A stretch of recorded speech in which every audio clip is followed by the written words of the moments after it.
Welcome to the show. I've been so excited for this, Salome. So welcome. You're so welcome. I'm so happy to be here. It's so nice to see you. I know, it's so nice to see you too. It's one of the things I love about this show, if we could just be girlfriends for a minute, is that getting to see old friends, right? Like old. That's right. And yes. Not even old, you're beautiful and young. But friends that you haven't seen in years, right? We have I think the last time we got together was in San Diego over coffee. And it's been too long. So that's one of the perks too long of doing this podcast. Really. Yeah. And for me here on the other side of the planet, I have to manage my mind not to feel like I miss out on a lot of the social catch-ups and a lot of the bonding stuff. But I know that when it happens, I appreciate it so much more and I value it much more. I completely agree. And then I was just listening to your podcast where you just got back from Fiji. Yes. And it sounds amazing. You're on a resort. It just...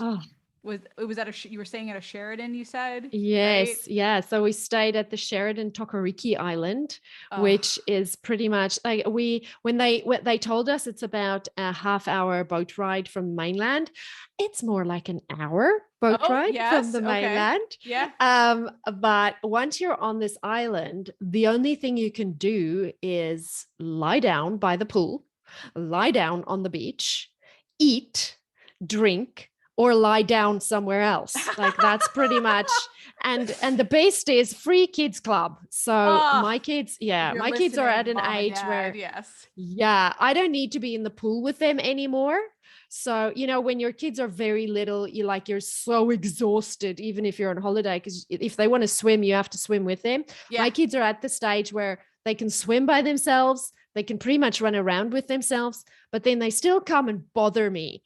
Oh, of course. Right. I totally get that. Yeah. Yes. I just, now that I've made it to having an 8-year-old and an 11-year-old, I'm like, I don't want to see you. I don't want to know you exist. I don't want to feed you. I just want to chill. Yes. Oh my gosh. That sounds amazing and very different than my Fiji experiences. So when I worked for Tony Robbins, and this is taking me back, I went to Fiji for events, right? So, and this is with Amy Porterfield, our connection who introduced us. And Amy and I stayed in the dorms, literally. Why? On beautiful Tony's beautiful Namale resort dorms, a long hallway. That blows my mind. We were roommates. We bunked together. Oh my goodness. Yeah, no, I think I'd go with your way. Well, yes. And now I understand why Amy's traumatized with international traveling as well. 100%. Hates it. Yeah. Yes. Yeah. So that's for another podcast. But okay, loved catching up. Let's dive in. I wanted you on the podcast because you're so smart about launching. You just know your stuff. And I was just on your podcast and we were talking about what do you really need to launch, right? What are these 3 elements? Because we get stuck on all these different elements, right? And all these different pieces that we think we need. And I love you have this model. You're like, it's just 3 things, Sheena, right? Yeah, and let's talk about it. Okay. Yes. So first and foremost, audience, but with a twist. So tell me a little bit about that. Yeah. So here's the thing. So our beautiful, incredible little brains, or I'm fascinated by how our brains work. And our brains, when we lack clarity about something, we just want someone to give us the step-by-step, the paint by numbers. And that's great because we need the paint by numbers and we need the step-by-step. But then often we would implement the step-by-step and it doesn't work for us. And we don't know why, because we don't know how to go back and say, well, maybe I did this thing wrong, or maybe I did that thing wrong. And so there's limitations in what the step-by-step can do for us. Right. So I developed this, my students call it the Wheel of Wonder or the Wheel of Awesomeness, but it basically breaks it down to 3 key things that you need. And when you understand these 3 things, then you can kind of look at it and go, okay, this step-by-step program that I have teaches me to build audiences in this specific way. It teaches me to make offers in that specific way, and it teaches me a specific launch mechanism. But maybe once I know that I need an audience, an offer, and a launch mechanism, I can combine these things in different ways that works for me. And now suddenly we're empowered to understand what went wrong, if anything did, which frankly, there should be some things that go wrong when you're starting out. 100%. Yeah. Yes. Yeah. And none of us are exempt from that. And B, to say, okay, well, this is what went right, and I can keep doing this, and I should change that. And that empowers you to start building a scalable business. Love it. So audience, so the first piece of audience is the cornerstone of every online courses business, as you know. Yes, it's list building. It is a list building. And building. I noticed that you didn't say social, right? You're saying list building. I am not saying social. In fact, you know me as the ads girl. Mm-hmm. So for a very long time, I hung my hat on the fact that you don't even need socials. And you can go to my socials and you'll see my social's pretty bad. Like, oh, you're underestimating that a little bit, lady. Well, but, okay. Well, I'm kind of proud that I've built a nearly $1 million business with 3,000 followers on Instagram, and with a very, like, every other post is my podcast, and then there's another one about something else, and then it's podcast and something else. Like, it's literally a copy and paste. Like, yeah, it needs work. It's for social proof, though. Because I was looking at socials today as preparation, right? So social proof, but not really a growth mechanism, if you will. Correct. Okay. You can go there and see that I know what I'm talking about. Yes. But you're not necessarily going to go there and hang out with me. And I'm very deliberate about that, because frankly, I don't have time to hang out with people on social media. Where I want to hang out with them is on my email list. Yes. I want them to hit reply to my email, or to write me an email about what they thought of the last podcast episode, rather than like or comment my reel where I was pointing and dancing to something. Yeah. Anyway, I make fun of social media. But the thing is, however you choose to build your audience is up to you. Mm-hmm. There is always a balance between time and money. Right. Energy, your hustle energy. Yeah. Your hustle energy and your money. And when you start out and you don't have money, what you use is hustle energy. And that gets you somewhere, right? Because you're hustling on Reels, you're hustling on TikTok, you're hustling on Pinterest, you're hustling on LinkedIn. And it's hard work, but you do it because you have to build an audience.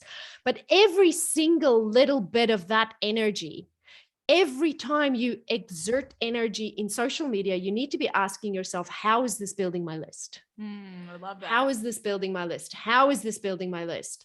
Because otherwise you get into the social media lie that gets you hustling, and you get tired, and you get to a point where you go, this doesn't work, and I don't know how this is going to turn into money yet. And but if they're on your email list, then you know you're building a sustainable asset in your business. Okay. You know what? I'm sorry. Can I love that you're bringing in the money. You're not afraid to talk about money. Oh, no. I love talking about money. You, but you're always bringing it back to that, right? Because I think we get these ideas in our head, like, I've got to make that real to build my audience. And okay, are those real quality? We've talked about this. Are those quality people? Is that going to really make you money? So I love that you're tying it back. Please continue. Yeah. And engagement is great. And I love engagement. We all love engagement. I teach a strategy where you can use $5 a day engagement ads to get that engagement. So I'm like, for $5 a day, I don't care who engages. I'm just going to but when you don't have money, even $5 a day, you use your hustle energy. Right. But every single time you sit down to create content, you need to ask yourself, either is this directly going to bring me more people to my list, or is this going to create engagement so that the next post can directly link them to my email list? Right? So it's always back to your email list. Almost back to your email list, yeah. Yeah. And then once you have your email list, now you got to do something with them. So this is the other part of audience building. It's audience nurturing. And, you're not going to send your email a Reels video.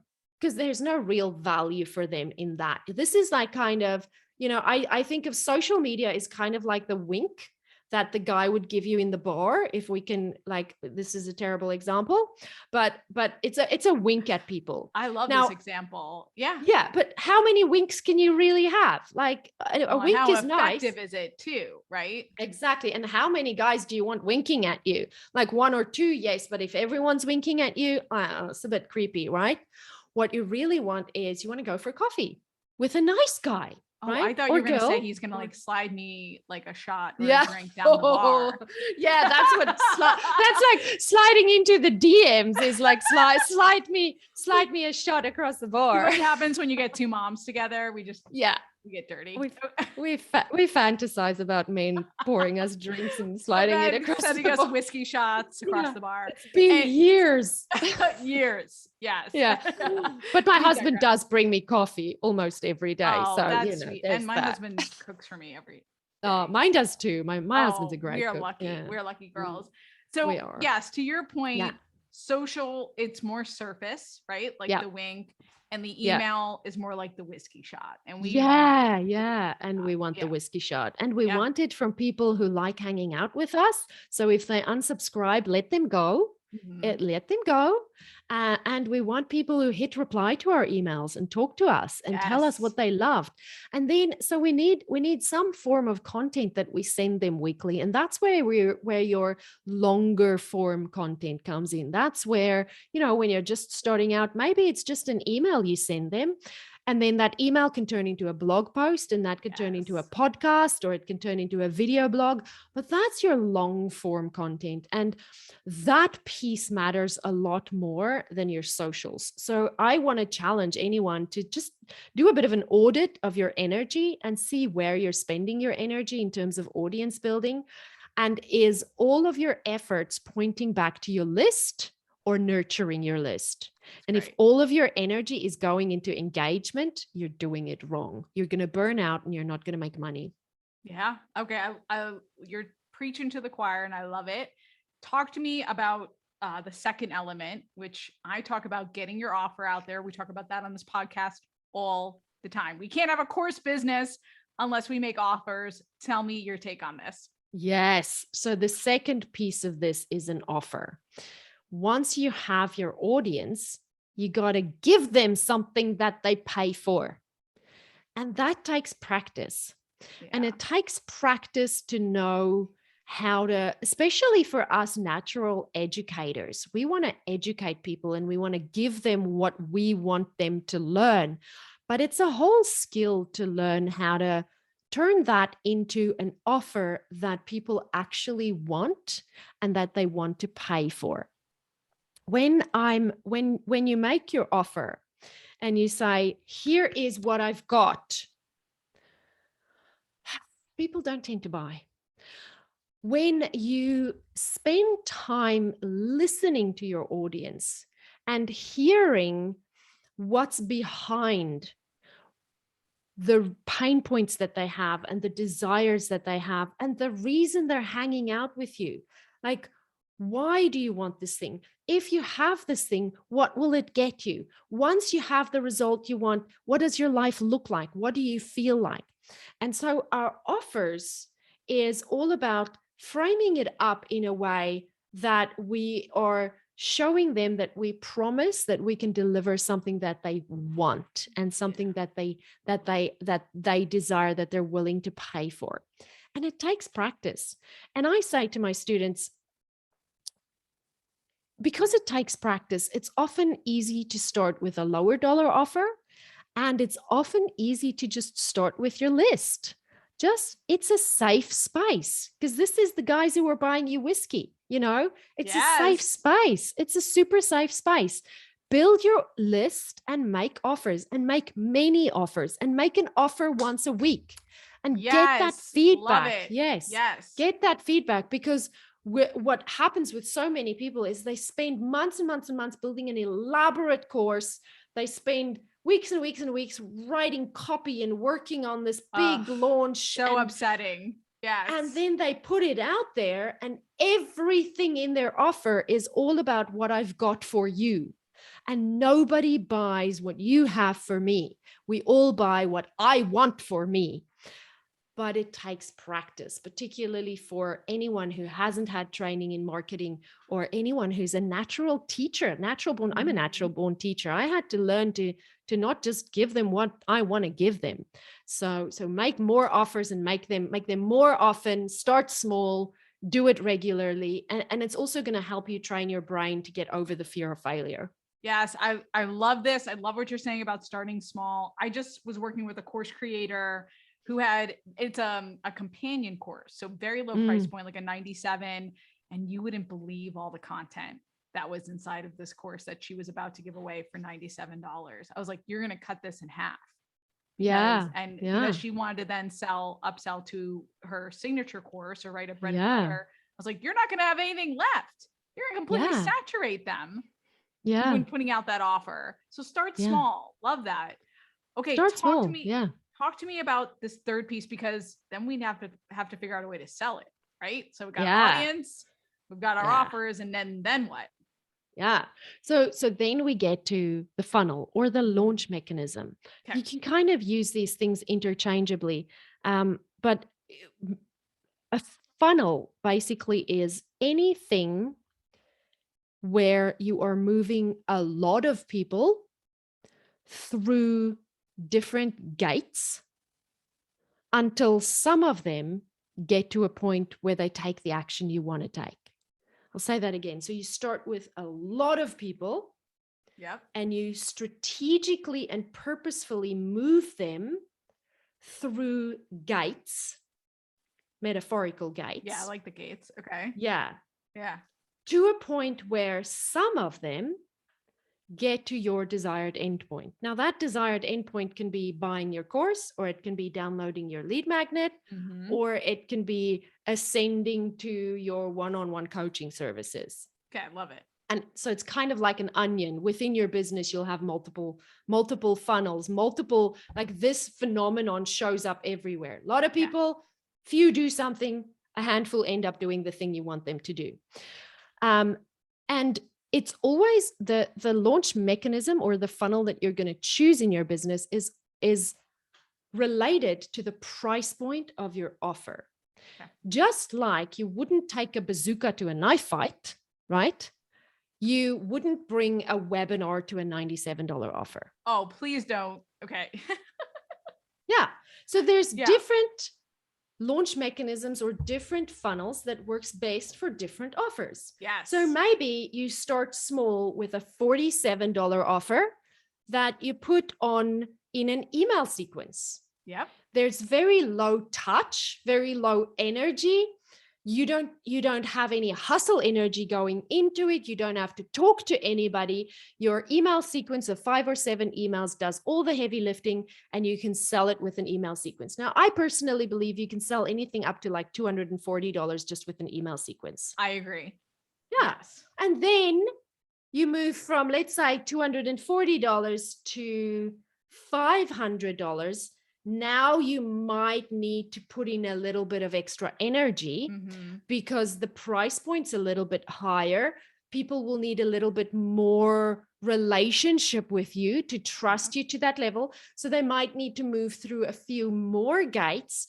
Yeah. And one of those gates might need to involve something like a challenge or a workshop.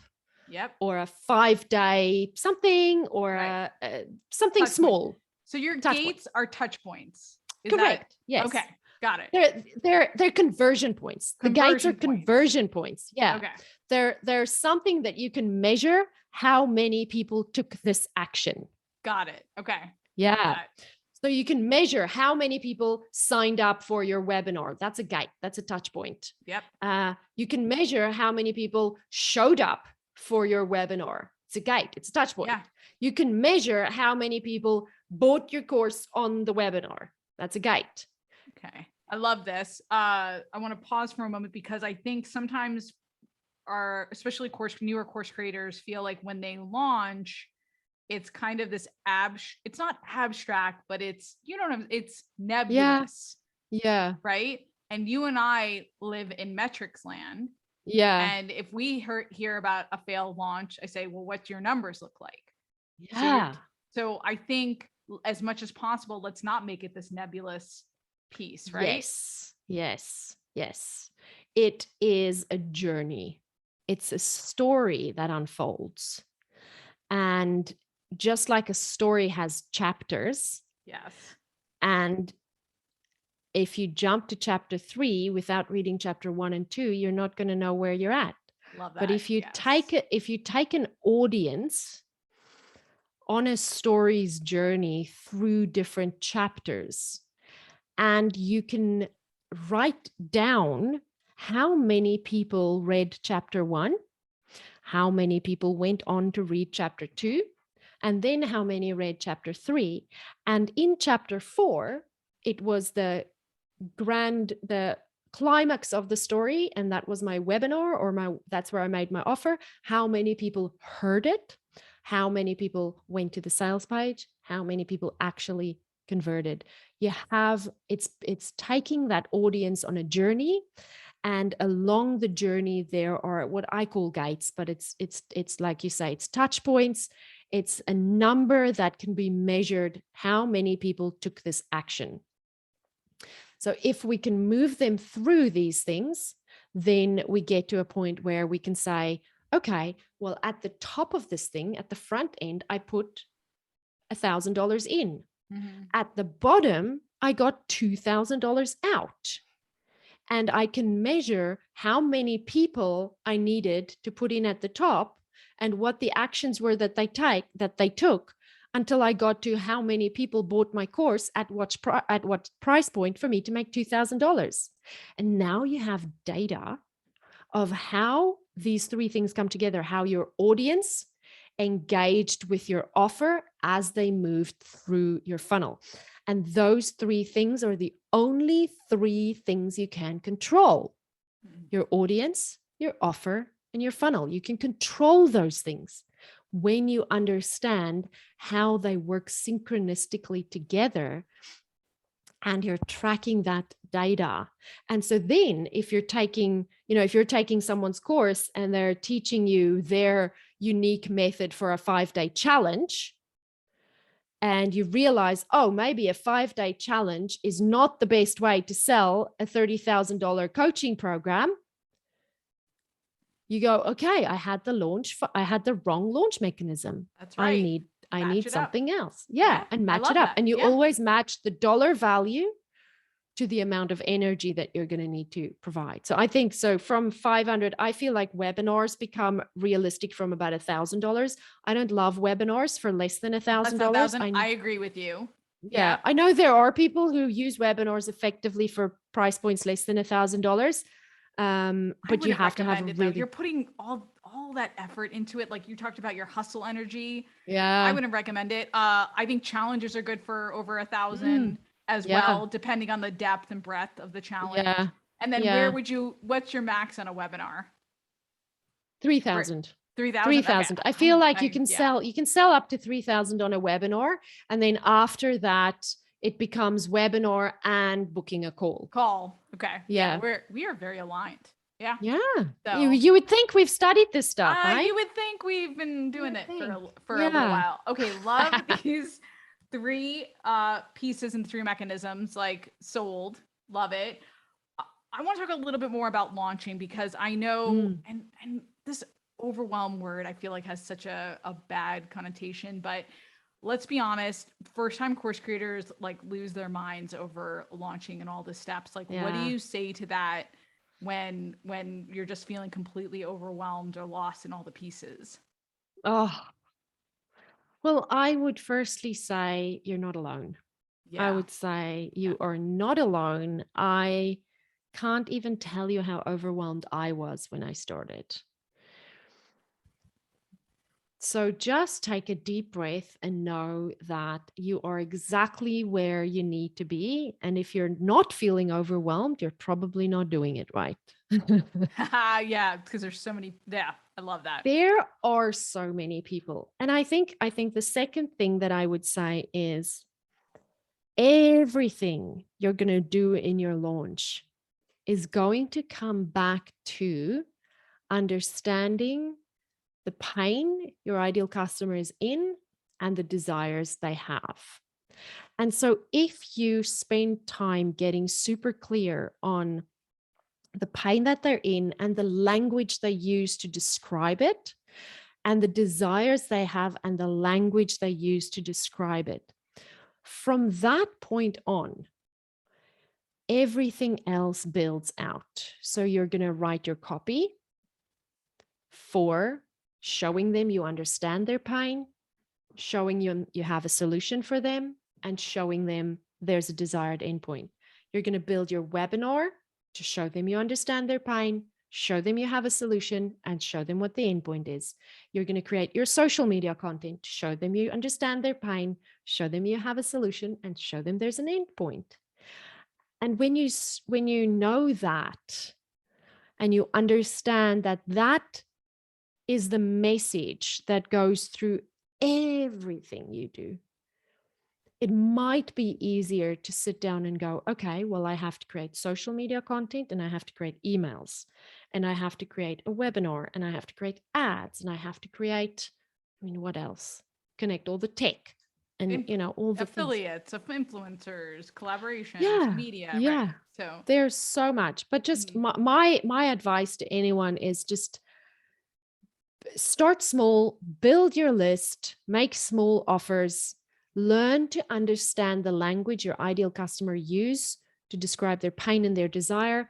Practice making offers where you learn how to frame up the solution that you have and work from there outwards. Build it from there. I love this framework. You just completely simplified it in a great way and just talk about pain, solution, endpoint. And then it's really just the mechanisms that go along with it, right? Yeah. And just you could almost have like a poster with that. And then, and then how are you going to drive traffic is really the question. And then just filling in the blanks.